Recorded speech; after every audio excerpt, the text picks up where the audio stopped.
Oke, selamat siang, selamat pagi semuanya. Sekarang pada pertemuan kali ini kita akan membahas terkait dengan analisis diskriminan. Jadi ini adalah teknik analisis, jenis teknik analisis yang terakhir yang diajarkan berkaitan dengan interdependensi gitu. Oke, nah sebelumnya kita akan lihat apa sih sebenarnya bedanya nanti. Semoga di akhir kalian bisa menangkap apa bedanya analisis diskriminan dengan analisis cluster dengan analisis faktor itu apa. Oke, nah eh, pertama terkait definisi ya. Jadi analisis diskriminan ini pada dasarnya sesuai dengan namanya ya. Jadi sesuai dengan namanya diskriminan itu kan artinya pembeda gitu. Jadi pada analisis ini kita nanti akan menentukan bobot dari prediktor yang paling baik untuk membedakan dua kasus atau lebih kelompok kasus yang tidak terjadi secara kebetulan. Jadi nanti data yang kita punya itu ini sebenarnya apa ya kayak hampir mirip dengan regresi ya. Nanti akan ada persamaan juga yang keluar gitu ya. Hasilnya akan ada persamaannya, kemudian ada variabel dependen dan independennya. Jadi kalau di sini perbedaannya dengan analisis regresi gitu ya. Kalau di sini variabel dependennya itu dia datanya itu adalah kualitatif atau nominal gitu. Kemudian variabel independennya ini adalah berupa data interval atau rasio. Jadi analisis diskriminan ini dipakai untuk ketika kita punya dua kategori data gitu ya. Di variabel respon ini kita punya dua kategori data. Nah, dari apa dua kategori itu ya, dua kategori yang di nominal ini, data respon ini, variabel respon ini, dia itu dua kategori ini nanti akan dibedakan sesuai dengan variabel independennya gitu. Jadi kita akan lihat kecenderungannya tuh seperti apa sih. Misalnya, kecenderungannya kelompok satu itu nanti variabel independennya itu datanya seperti ini. Kemudian kalau dia itu masuk kategori 2, nanti variabel independennya itu nilainya akan seperti ini. Jadi akan ada perbedaan gitu. Sehingga namanya analisis diskriminan. Nanti kita akan lihat ya caranya. Oke. Nah, tujuannya apa gitu ya? Jadi tujuannya adalah kita akan mengklasifikasikan satu objek ke dalam dua atau lebih kelompok yang saling bebas gitu. Jadi intinya adalah ketika kita punya dua kelompok, kita ingin benar-benar cari gitu ya nilainya. Apakah ini tuh benar sih dua kelompok ini tuh emang benar-benar beda gitu ya, berdasarkan variabel-variabel yang kita punya, berdasarkan variabel-variabel bebas independen yang kita punya gitu. Nah, nanti gimana cara mengelompokkannya? Nah, cara mengelompokkannya itu nanti kita seperti yang tadi saya sampaikan ya, akan ada persamaan gitu atau fungsi yang keluar dari ketika kita nanti running analisis diskriminan ini gitu yang dinamakan dengan fungsi diskriminan gitu. Jadi dari fungsi diskriminan ini kita akan bisa lihat si data ini nanti masuknya tuh kategori mana sih gitu. Tentunya nanti kita akan lihat indikatornya seperti apa gitu ya. Jadi ini adalah tujuan dari analisis diskriminan gitu. Jadi di akhir nanti kita akan dapat fungsi diskriminan yang kemudian skor diskriminan yang dihasilkan si Y-nya ini itu nanti yang akan menentukan apakah data tersebut masuk kategori A atau masuk kategori B, masuk kategori yang satu atau masuk kategori 2, atau mungkin lebih dari dua kategori ya berarti nanti bisa kategori 1, 2 atau 3 gitu. Oke. Nah, ini adalah gambaran umum dari analisis diskriminan. Jadi kalau kemarin kita lihat ya, kalau analisis regresi itu dia seperti berbentuk linier gitu ya, seperti ini. Nah, analisis diskriminan mungkin sama, hasilnya adalah persamaan. Jadi memang dia cenderung berkelompok. Tapi kemudian ada pembedanya gitu. Jadi ada di sini ada grup A, ada grup B gitu. Jadi atau mungkin ada juga nilai yang dia sifatnya abu-abu. Nah, ini nanti biasanya masuk ke yaitu tadi ya angka errornya gitu. Jadi Mungkin nanti kalau kita hitung dengan fungsi diskriminannya dengan indikator atau cutting score-nya itu dia mungkin sangat mendekati gitu. Jadi ini seperti ini ya gambarannya. Jadi intinya kita punya berbagai macam jenis data. Nah, kita mau kategorikan data ini menjadi 2 grup gitu. Oke. Dan kemudian ada cutting score-nya. Nah, di sini nanti adalah cutting score-nya. Kita akan lihat nanti. Sekarang kita lanjut ke asumsi. Jadi apa sih asumsi kita pakai analisis diskriminan ini gitu. Yang pertama adalah variabel bebasnya itu harus terdistribusi normal. Nanti kita akan lihat gimana cara ujinya. Jadi nanti setiap asumsi ini nanti akan ada alat ujinya ya. Kemudian yang kedua adalah matriks kovariannya ini harus sama. Yang ketiga, tidak terjadi multikolinearitas atau antar variabel bebasnya ini tidak berkorelasi dan juga tidak terdapat data yang ekstrim atau outlier.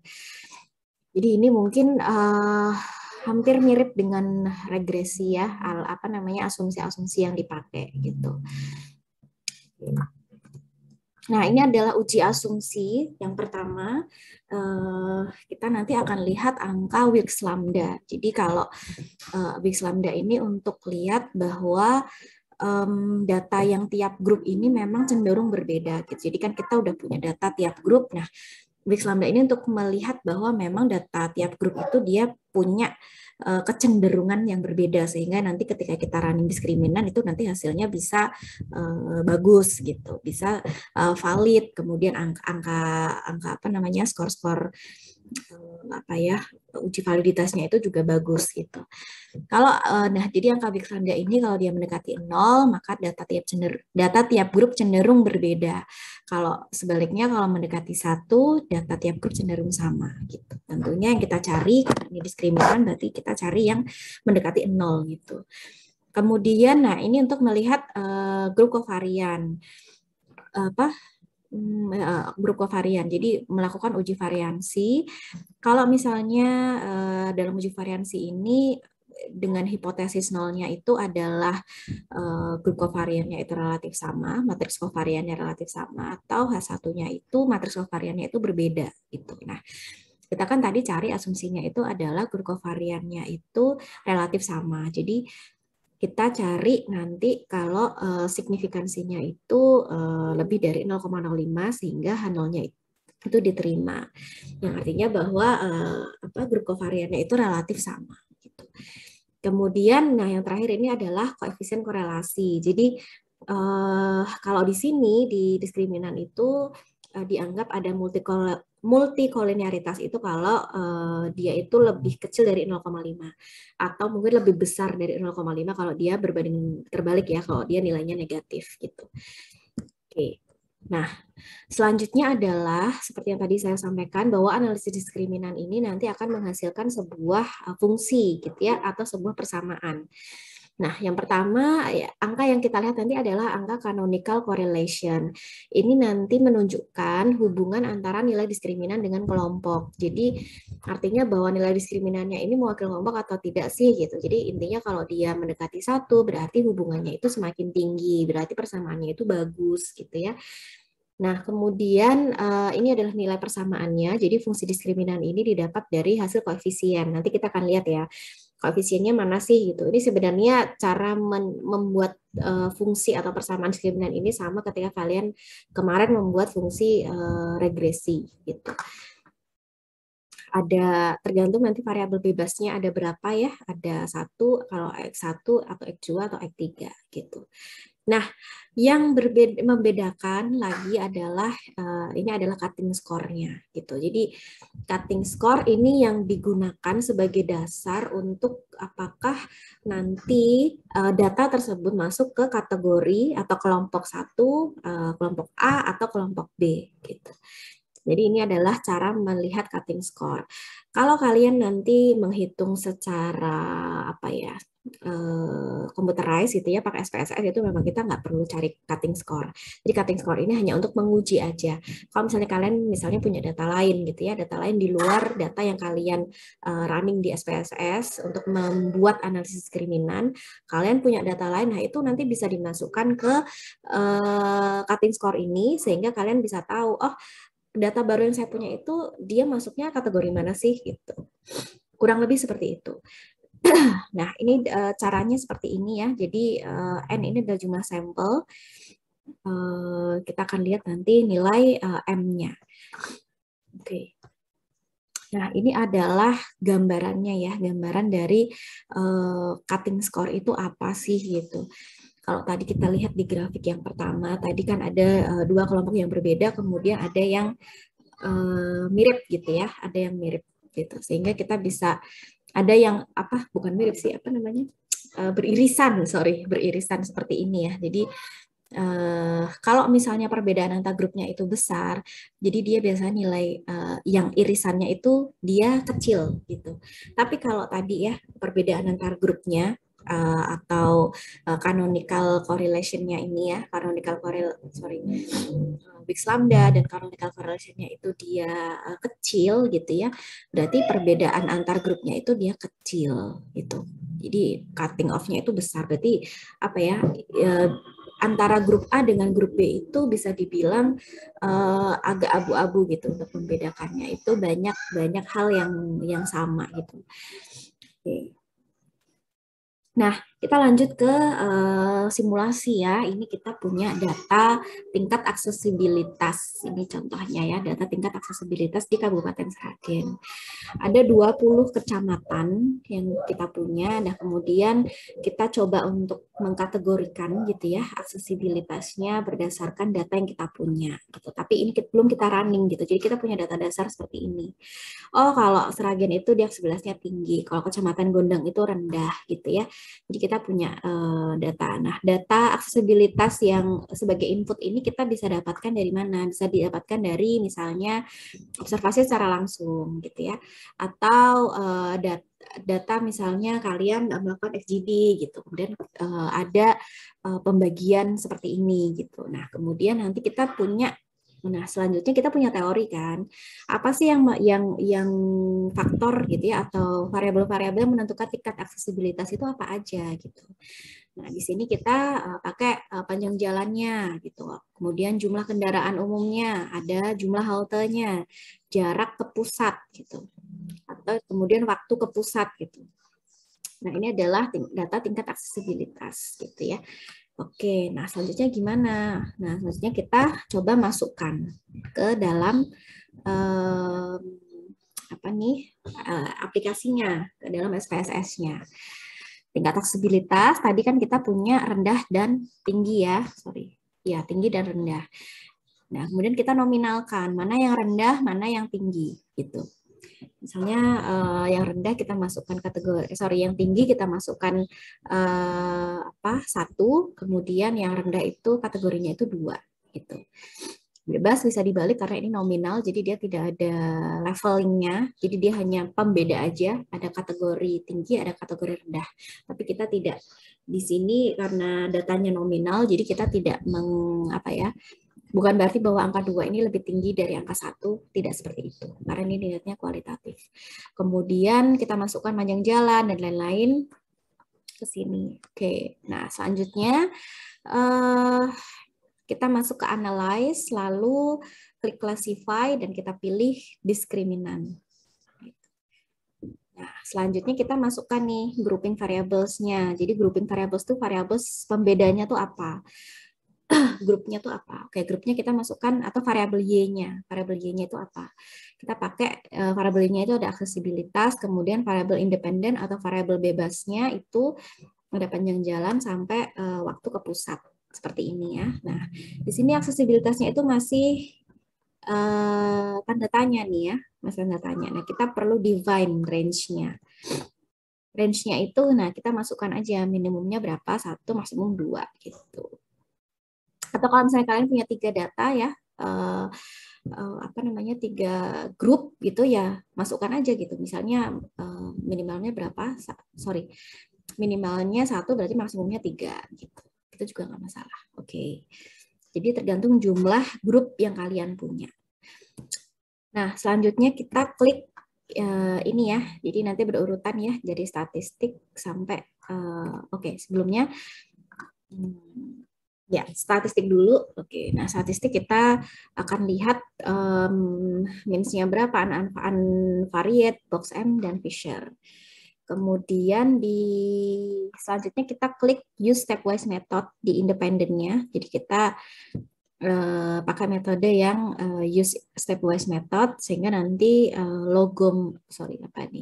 button metodenya itu nanti dia akan aktif gitu. Nah, di button method kita pilih Mahalanobis distance, kemudian probability F-nya kita pakai tergantung nanti kalian pakainya berapa ya. Jadi kalau di sini kita nanti pakai 5 sampai 10% gitu. Kemudian displaynya summary of steps. Nah, lanjutnya adalah classify. Jadi di classify kita pilih all group equals, kemudian displaynya kita pilih case wise dan juga leave one out classification. Kemudian nah covariant matrixnya kita lihat di within group aja, dalam grupnya. Nah, kemudian diklik save. Save-nya nanti kita mau lihat apa aja. Kita mau lihat predicted group. Jadi keluarannya apakah nanti grupnya itu akan tetap di tempat yang sama atau beda gitu ya. Misalnya, oh nanti Sragen itu apakah dia tetap masuk kategori aksesibilitas tinggi atau mungkin dia akan pindah ke aksesibilitas rendah gitu ya. Begitu juga data yang lain. Kemudian diskriminan score. Kita mau lihat angka diskriminan atau angka diskriminan itu yang nanti akan jadi dasar untuk predicted group ini, memasukkan data-data ke masing-masing grupnya. Oke, nah ini adalah hasilnya. Jadi interpretasinya seperti ini ya. Nanti ketika kalian running akan keluar datanya. Nah, ini yang pertama adalah test of quality group means. Jadi di sini kita mau lihat angka Wix lambdanya gitu. Kalau tadi indikatornya adalah kalau dia mendekati 0, artinya data tiap grup itu cenderung berbeda gitu. Jadi ini sudah memenuhi ya, dia mendekati 0 atau kurang dari 0,5. Mungkin ini memang ada yang cenderung lebih besar ya gitu. Tidak masalah gitu. Oke, kemudian signifikansi. Jadi kita lihat signifikansinya itu berapa. Signifikansinya ini untuk melihat matriks kovarian. Jadi kalau dia signifikansinya lebih dari 0,05, berarti grup covariant matriksnya itu relatif sama. Di sini kita lihat signifikansinya itu 0,3, berarti dia memenuhi gitu. Nah, selanjutnya adalah nilai canonical correlation. Nah, ini artinya adalah bahwa hubungan antar variabel Y dan X-nya itu dia semakin tinggi gitu. Kalau dia mendekati 1, kita lihat di sini angkanya 0,9, berarti bahwa memang persamaan yang kita punya atau hubungan antara variabelnya itu dia variabel bebas dan variabel terikat ya. Jadi bukan antar variabel bebas. Kalau antar variabel bebas kan tadi kita tidak boleh ada multikolorialitas gitu. Kemudian nah ini adalah fungsi diskriminannya. Nah, fungsi diskriminan ini sama ya dengan ketika menyusun fungsi diskriminan untuk regresi. Jadi ada Y-nya itu berapa? Jadi X1 ini adalah panjang jalan 0,26. Kemudian Y2-nya ini jumlah kendaraan 0,4 dan lain-lain. Kalau memang dia itu minus, jadi jarak ke pusat. Jadi kalau misalnya dia semakin jauh jarak ke pusat, gitu ya, berarti aksesibilitasnya itu semakin rendah, gitu kan, berbanding terbalik, gitu. Nah, selanjutnya ini adalah grupnya gitu. Jadi kita mau lihat dari ini case number, ini adalah data yang kita punya. Tadi kita punya 20 data. Actual group ini data existing yang kita masukkan. Predicted group ini adalah data yang kita running setelah kita melakukan SPSS tadi ya. Setelah kita melakukan SPSS, datanya itu kemudian seperti ini gitu. Nah, kita lihat bahwa predicted group-nya itu dia tetap sama gitu. Jadi dari actual group tetap ke predicted group ini berarti dia nilainya itu tetap sama. Di semua case number itu kemudian dia sama semuanya gitu. Ya, berarti kita bisa lihat bahwa kemudian di classification result ya. Jadi ini adalah summary gitu bahwa ternyata hasilnya itu yang origin. Jadi setelah yang pertama itu dia itu tetap 10, tingginya 10, sorry, yang kategori tinggi 10, yang kategori rendahnya itu aksesibilitasnya dia tetap 10 gitu ya. Nah, hasilnya itu tetap sama gitu. Cuman kadang kalau kita hanya lihat grup ini aja, bisa aja memang mungkin jumlahnya sama, tapi bisa aja misalnya, ada 2 kecamatan yang berpindah grup gitu. Jadi yang tadinya tinggi ke rendah ke tinggi. Jadi memang tetap harus dilihat data per apa nih ya namanya, data per case number gitu, per kecamatan. Kalau tadi ya kita studi kasusnya, kita tetap lihat data per kecamatan apakah itu tetap dalam grup yang sama atau dia berpindah gitu.